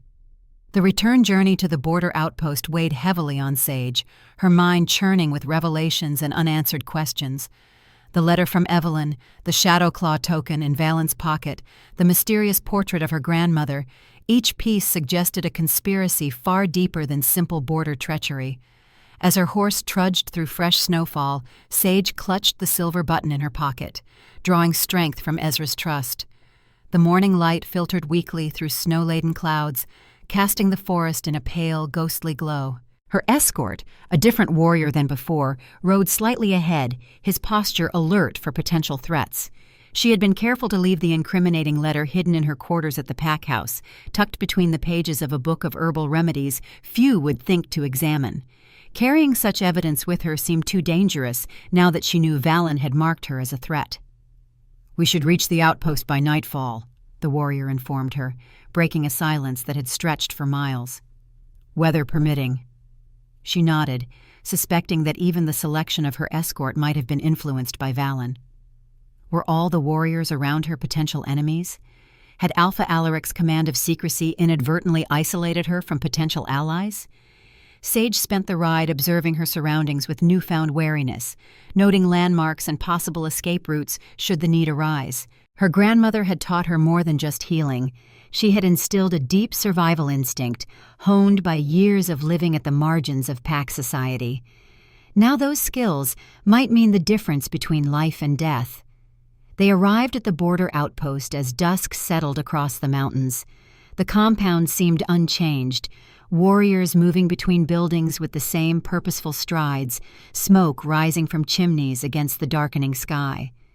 Yet Sage viewed it all differently now, seeing potential conspirators in familiar faces. "You've returned," Sullivan greeted her at the healing hut, his weathered face showing genuine relief. "Young Orion has been asking for you. His fever returned yesterday." She set to work immediately, examining the young beta, whose wound showed troubling signs of renewed infection.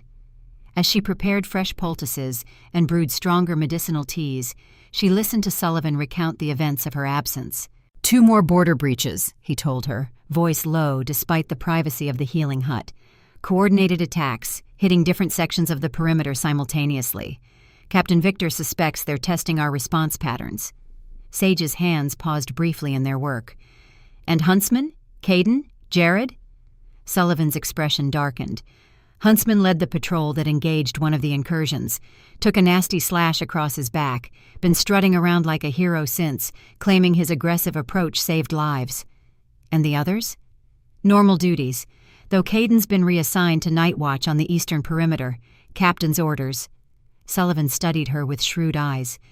"Your interest in our warriors runs deep for a healer who's been here barely a week."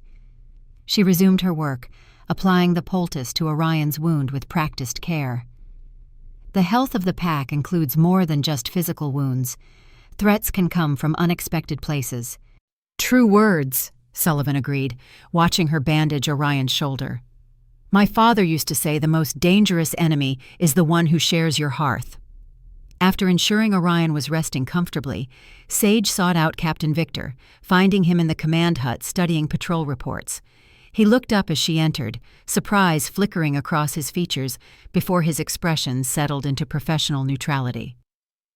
"The Alpha approved your return visits," he stated, rather than asked. "Weekly checks on Prince Ezra's condition," she confirmed, then lowered her voice. "Captain, there's more to this situation than we realized." She recounted her discoveries at the pack house, omitting only the letter from Evelyn. Until she understood the full scope of the conspiracy, she couldn't be certain who to trust completely. Victor listened intently, his scarred face betraying nothing until she mentioned the token in Valen's pocket. "The Alpha's advisor," he repeated, voice barely above a whisper. "Are you certain?" "I saw it clearly," she affirmed. "Identical to the one from Huntsman's stall." Victor's jaw tightened. This complicates matters significantly. If Valen is involved, he has the Alpha's ear, access to all pack intelligence, and influence over policy decisions. He's been with the pack for how long? Over 20 years. He served Alpha Alaric's father before him. Victor rose, moving to secure the door of the command hut. "What you're suggesting would make him a traitor of unprecedented patience and cunning." Sage thought of Evelyn's letter, its urgency and fear, or a plotter of extraordinary ambition. Victor regarded her with newfound respect. "You were chosen well, Omega. Few would see so clearly or speak so boldly." "I need access to any records you have on pack history," she said, "particularly regarding the Shadowclaw pack and their practices." "Why?" She hesitated, weighing how much to reveal. "I believe there may be a connection to Prince Ezra's condition. His uncontrolled shifts, his rage, they might be symptoms of something deliberately inflicted." Victor's expression darkened. "You're suggesting blood magic." "I'm seeking information," she corrected gently, "to either confirm or dismiss the possibility." After a moment's consideration, Victor nodded. "Sullivan is our unofficial historian. He maintains the outpost archives, journals from previous commanders, records of pack conflicts, even some of the older texts deemed too cumbersome for the main library. Speak with him, but be discreet." As she turned to leave, Victor added, "Omega Sage, be careful. If you're right about Valen, you've made yourself a target, and he has agents everywhere." Sullivan proved eager to assist, leading her to a small room adjacent to his personal quarters, where shelves sagged under the weight of leather-bound volumes and scroll cases. Dust motes danced in the air as he lit additional lamps, illuminating what was clearly a labor of love rather than an official archive. "Most pack members prefer living history to reading it," he explained with a wry smile. "But I've always believed that forgetting the past dooms us to repeat its mistakes." Together they searched through ancient records, chronicles of pack conflicts, and fragmentary accounts of the Shadowclaw pack before their exile. Sullivan's knowledge was encyclopedic, his memory sharp despite his years. "Here," he said finally, carefully unfolding a yellowed map. "The territories as they existed before the Great Division. The Shadowclaw pack controlled these northern regions, including the crystal caves where they performed their rituals." Sage studied the map, noting that the caves lay just beyond the current Silver Claw territory. What exactly were these rituals? Sullivan's expression grew somber. "Blood magic of the darkest kind. Sacrifices to bind power to bloodlines, to control the wolf within, or enhance it beyond natural limits." He shook his head. "They believed they could transcend the natural order, create alpha lines of unprecedented power." "And did they succeed?" "After a fashion," Sullivan admitted. "But such power always comes with a price. The bloodlines they enhanced became unstable. Pups born of these lines suffered uncontrolled shifts, violent rages, and eventually madness. The stronger the alpha potential, the worse the affliction." The description matched Ezra's symptoms perfectly. "How was it treated?" "It wasn't. That was the tragedy of it. The Shadowclaw elders claimed only they could control the curse they'd created, binding affected pups to their will through ongoing rituals." Sullivan studied her with suddenly sharp eyes. "You believe someone has attempted this with our pack?" It wasn't a question, but she nodded anyway. "Prince Ezra shows the symptoms you've described." Sullivan drew in a sharp breath. "That would be an act of treason beyond measure, to inflict such a curse on the Alpha's heir." "Is there a cure?" she pressed. "A way to break the curse?" The older Beta turned back to his shelves, searching with renewed urgency. "There were rumors, an old text that spoke of a countermeasure, something about balance in the blood." By the time they found the relevant text, night had fallen completely. The ancient manuscript was written in an archaic script that Sullivan translated with difficulty, his finger tracing the faded lines. "The curse of blood must be broken by blood freely given," he read slowly. The alpha strength tamed by omega compassion in the place where the stars touch Earth. He looked up. The crystal caves. They're said to be lined with crystals that glow like stars when moonlight strikes them. Omega compassion, Sage repeated. What does that mean? Sullivan shook his head. Unknown. The text is fragmentary. But it suggests that what an alpha curse created, only an omega can undo. His eyes met hers. Perhaps that's why you feel such a connection to the prince. Perhaps it's not merely chance that brought you into his life now. A chill ran down Sage's spine that had nothing to do with the night's cold. Could her appearance at this critical time be more than coincidence? She thought of her grandmother's portrait in the pack house, suggesting connections she'd never known existed. There's more here, Sullivan continued, turning the fragile page. A warning. The curse maker will resist with all power. Blood calls to blood, and the final price must be paid willingly. A sacrifice, Sage whispered. It seems so. Sullivan closed the book gently. These old magics always demand it. As she returned to the healing hut that night, Sage felt the weight of destiny settling upon her shoulders. She checked on Orion, finding his fever reduced and his sleep peaceful. The simple act of healing brought her momentary comfort. Here, at least, was something she understood, something she could control. The remaining days before her scheduled return to the pack house passed in careful observation and preparation. She gathered specific herbs known for their protective properties, crafted amulets of woven pine needles as her grandmother had taught her, and committed to memory the details from the ancient text Sullivan had translated. Yet even as she prepared, she sensed watchful eyes. Huntsman's manner toward her had changed, his previous dismissal replaced by an intensity that made her skin crawl. Twice she caught him studying her when he thought she wasn't looking, and once he questioned her about her visits to the Alpha's son in a tone that suggested more than casual interest. "The prince seems quite attached to you," he remarked as she changed the bandage on his back wound. "Unusual, given his feelings about women since his mother's departure." "Children respond to consistency and care," she replied neutrally. "His Highness has suffered losses. It's natural he would be wary." "And yet he trusts you." Huntsman's eyes narrowed. "An omega from the fringes of pack territory, with no connections or status. Curious, wouldn't you say?" She kept her expression placid as she applied fresh salve to his wound, deliberately pressing slightly harder than necessary. He hissed, but didn't comment on the momentary pain. "The Alpha believes my approach benefits his son," she said. "That's all that matters." The night before her departure, Captain Victor summoned her to a secluded corner of the compound wall. Stars glittered overhead in a clear sky, and the bitter cold had driven most warriors indoors, ensuring their privacy. "Huntsman and the others will make their move soon," he told her without preamble. "I've intercepted partial messages. Something is planned for the next full moon, 3 days from now." "The winter solstice," Sage noted. "A time of power in the old traditions." Victor nodded grimly. "Whatever blood ritual they're planning, it centers on Prince Ezra. You must warn the Alpha immediately upon your return. And if Valen intercepts the message? Or if the Alpha doesn't believe me? Then the heir to the Silver Claw Pack may be lost, and with him, our future." Victor placed a heavy hand on her shoulder. "Trust your instincts, Omega. They've served you well thus far." The journey back to the pack house the following day seemed to take both forever and no time at all. Sage's mind raced with plans and contingencies, weighing her limited options against the powerful forces aligned against her. She had only her wits, her healing knowledge, and the fragile trust of a wounded child and his guarded father. Would it be enough? The pack house came into view as afternoon shadows lengthened across the snow.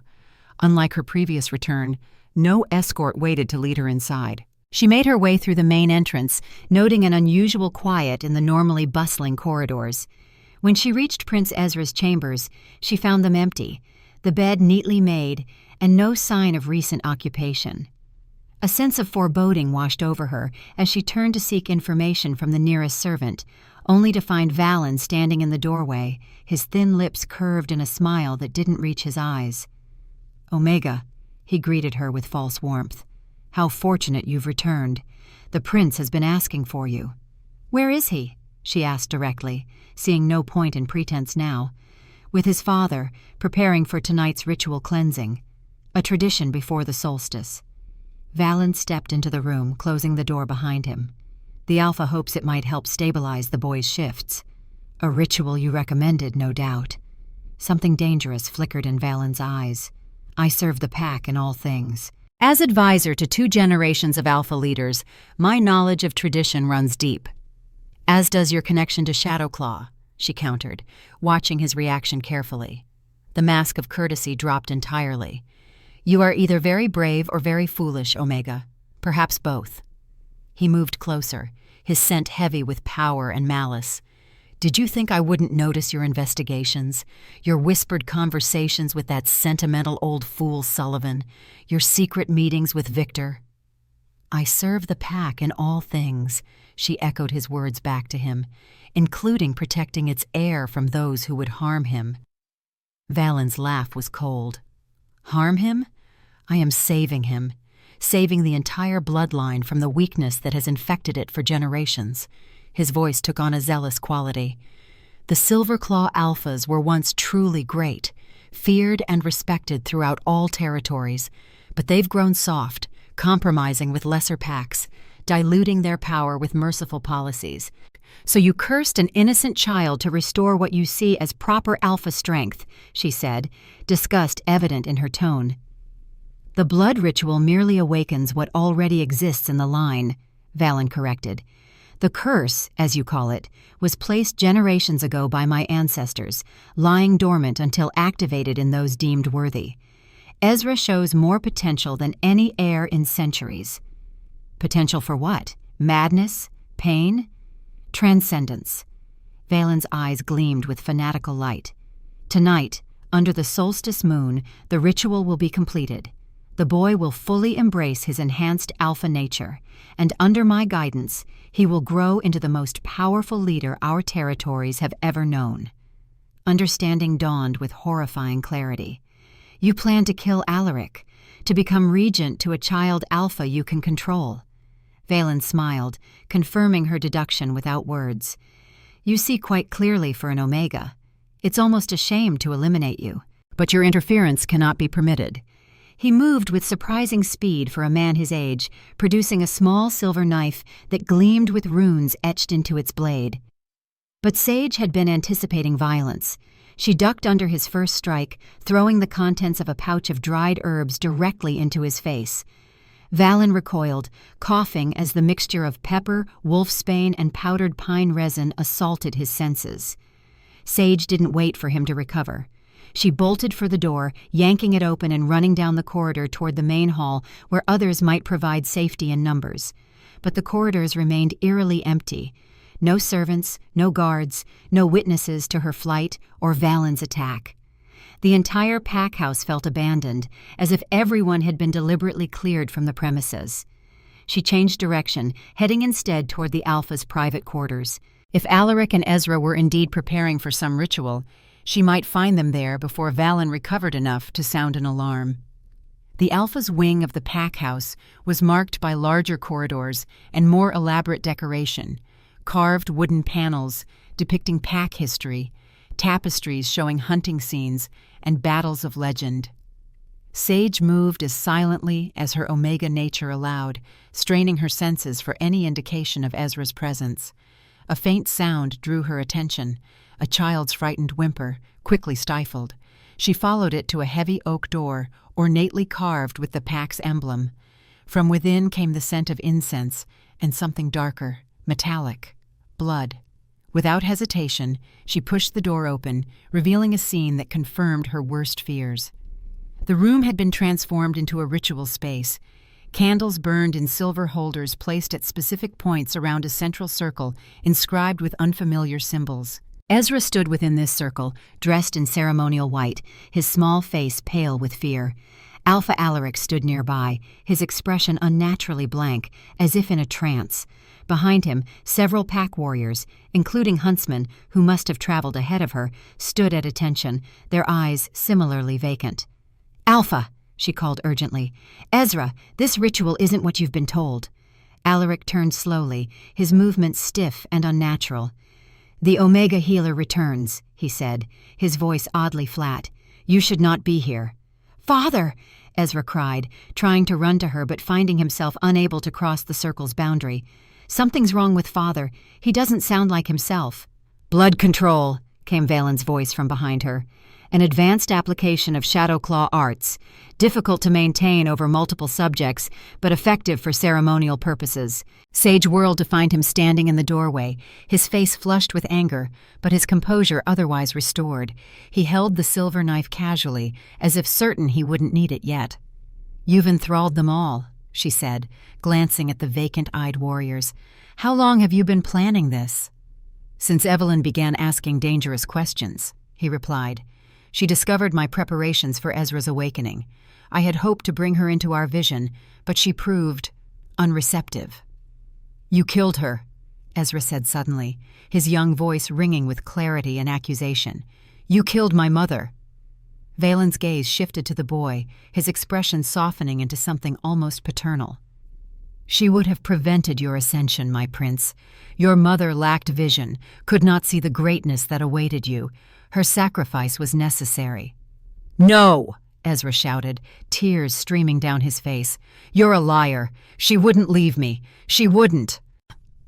Sage moved slowly toward the circle, keeping her movements non-threatening. "Ezra, your mother loved you. She was trying to protect you from him, from this curse he's placed on you."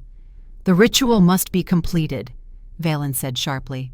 "Huntsman, restrain the Omega." The enthralled warrior stepped forward mechanically, reaching for Sage.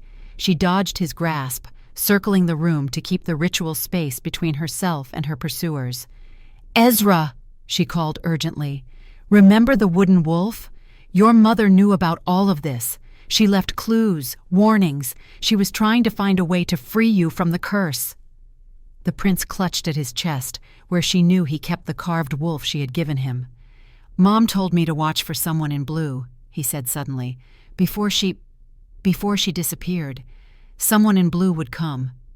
Sage looked down at her faded blue healing tunic, worn beneath her winter cloak, the traditional color of Omega healers. Could Evelyn have foreseen her involvement somehow? "Enough of this," Valen snarled. "The solstice moon rises. The ritual must proceed." He turned to the enthralled Alpha. "Alaric, silence the Omega."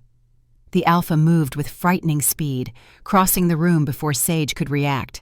His powerful hands seized her arms, lifting her effortlessly.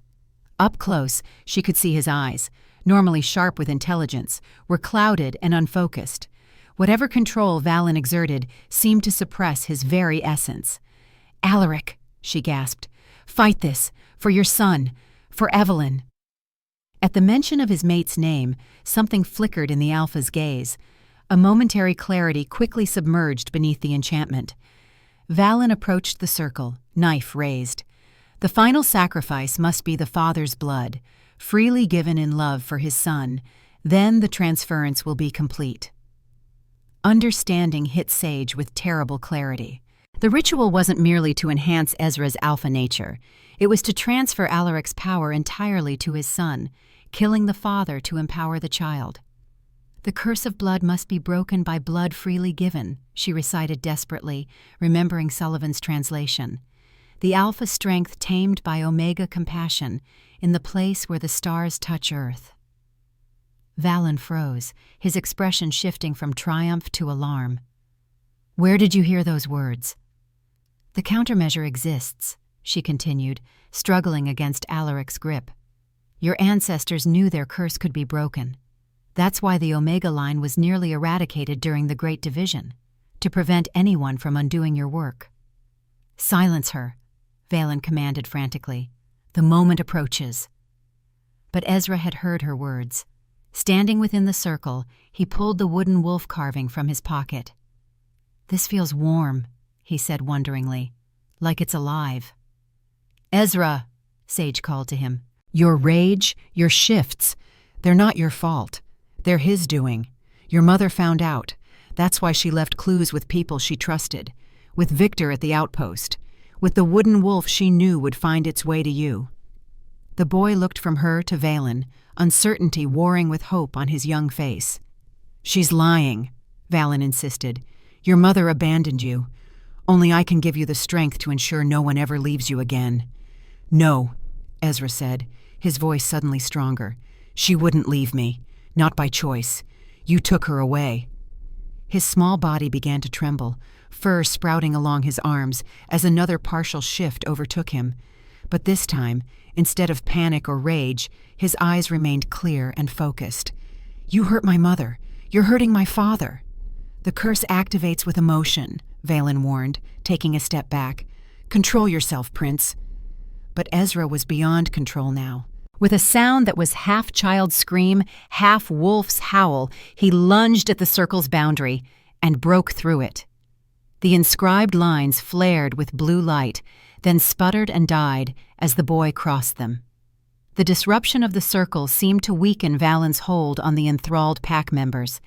Alaric blinked rapidly, his grip on Sage loosening slightly. The other warriors stirred, confusion replacing their vacant expressions. "No!" Valen shouted. "The ritual cannot be interrupted, not when we're so close." He raised the silver knife, lunging toward Ezra with deadly intent. Sage tore free from Alaric's slackened grip, throwing herself between the blade and the child. The knife bit into her shoulder, sending white-hot pain lancing through her body. She gasped, but held her ground, shielding Ezra with her own form.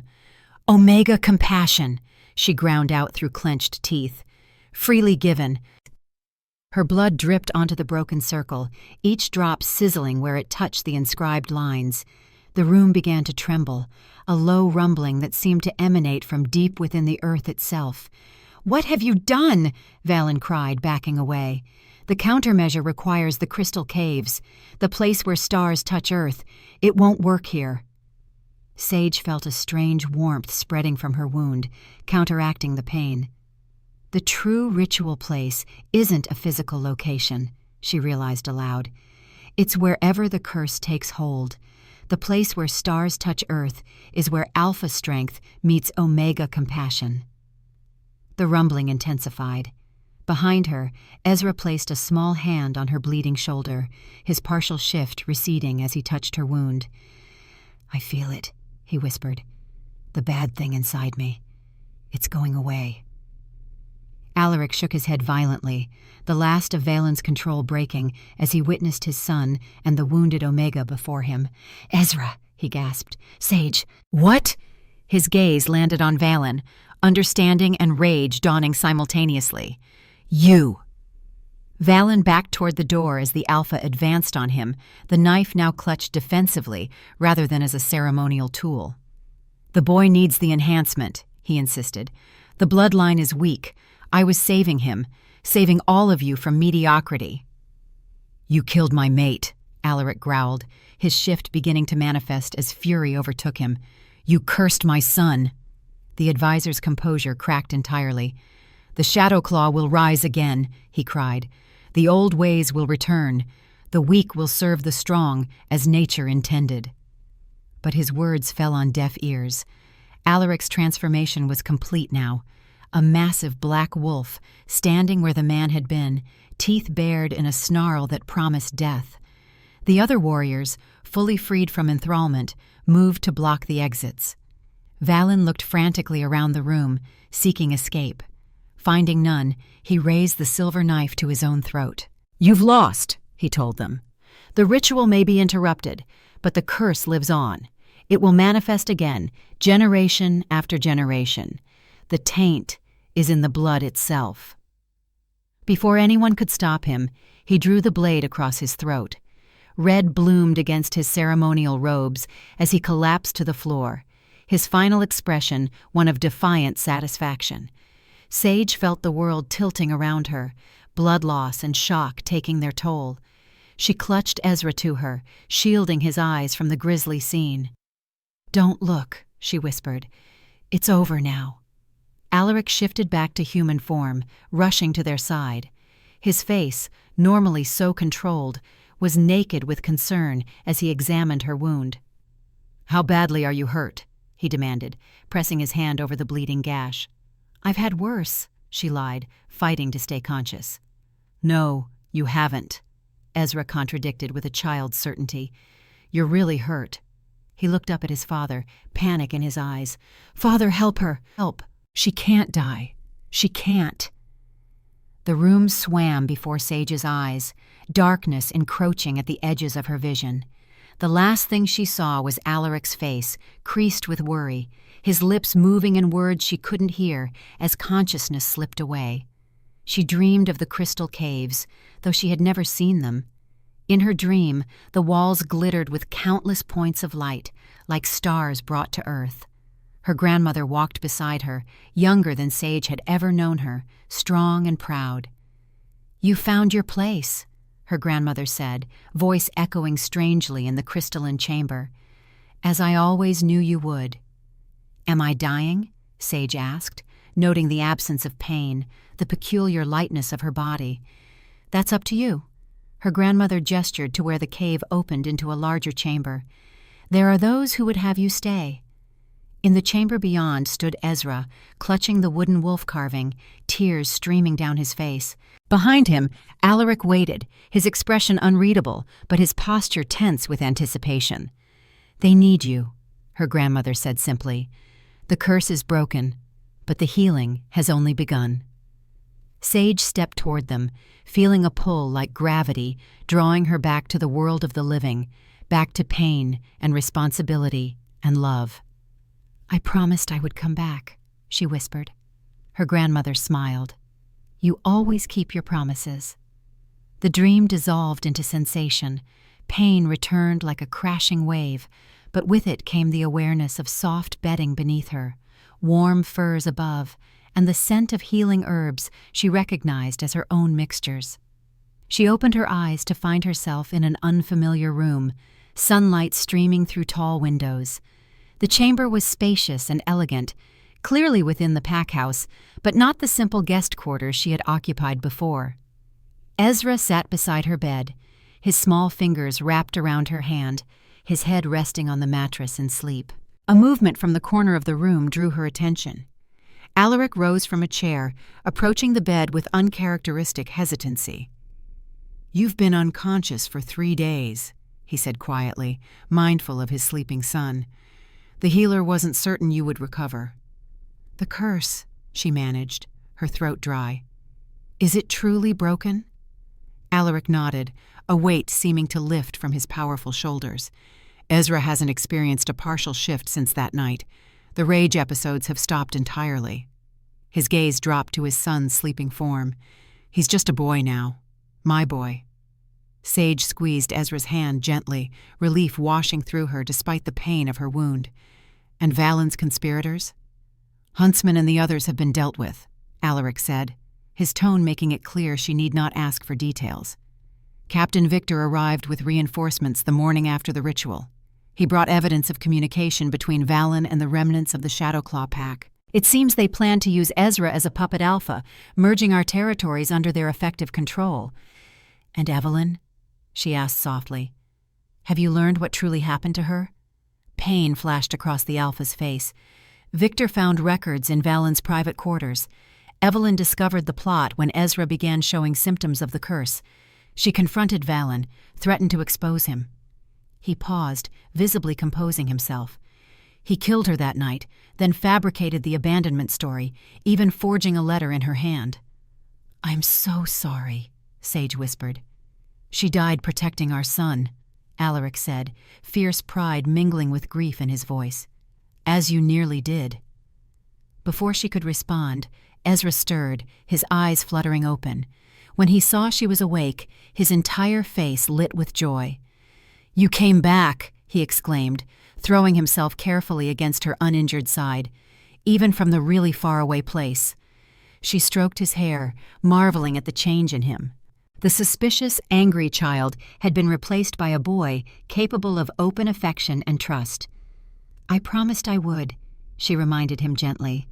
"Father said you might have to go away to heal properly," Ezra continued, pulling back to study her face with solemn eyes. "But I told him you belong here, with us." Sage glanced up at Alaric, questioning. The alpha's expression remained carefully neutral, but something in his eyes, a vulnerability she'd never expected to see in so powerful a wolf, gave her pause. "The pack owes you a debt that can never be repaid," he said formally. "You've saved my son, exposed a plot that would have destroyed us, and broken a curse that has haunted my bloodline for generations." He hesitated, then added more quietly, "I would have you stay, if that is your wish, not as a healer assigned to the borders, but here, with us." The offer hung in the air between them, its implications both thrilling and terrifying. Sage thought of her small cabin at the edge of pack territory, the solitary life she had built there. She had never sought connection, never imagined herself as anything but the orphaned Omega, useful occasionally for her healing skills, but fundamentally separate. Yet here was a place being offered, not at the margins, but at the very heart of the pack. A place beside a child who called her mom with such natural affection, and a man whose guarded heart seemed tentatively to be opening. "I would like that," she said simply, her voice steady despite the emotion welling within her. Ezra beamed, snuggling closer against her side. Alaric's relief was palpable, though he maintained his dignified bearing. "There will be challenges," he warned. "Not everyone will understand or accept an Omega in such a position." "I've faced worse odds," she reminded him with a small smile. 3 months later, Sage stood at the edge of the training grounds, watching as Ezra concentrated on his lesson. His small face was scrunched in determination as he practiced the basic defensive moves Alaric was teaching him. The aftermath of the Shadow Claw plot had transformed many things within the Silver Claw pack. Captain Victor had been promoted to Beta Commander for his loyalty, Sullivan had been brought to the pack house as official historian, and Sage, she had been given a choice. "He needs you," Alaric had said simply. "We both do." And so she had remained, not as a temporary presence, but as a permanent one, official healer to the pack, unofficial guardian to a prince who still carried her wooden wolf carving, and still called her Mom without hesitation or doubt. The silver button he had given her now hung on a leather cord around her neck, a reminder of promises made and kept. As she watched father and son move in synchrony across the training ground, she felt something long dormant unfurl within her, a sense of belonging, of purpose, of home. She was not Evelyn. She could never replace what Ezra had lost, but she could offer something new: steadfast presence, unwavering loyalty, healing for wounds both seen and unseen. And in return, this wounded alpha child and his guarded father had given her what she'd believed forever beyond her reach: a family. Ezra looked up, catching sight of her watching. His serious expression bloomed into a brilliant smile that transformed his entire face. He waved excitedly, and after a moment's hesitation, Alaric turned and offered a smaller, more reserved gesture of his own. She raised her hand in return, feeling the weight of their trust, their need, their growing affection.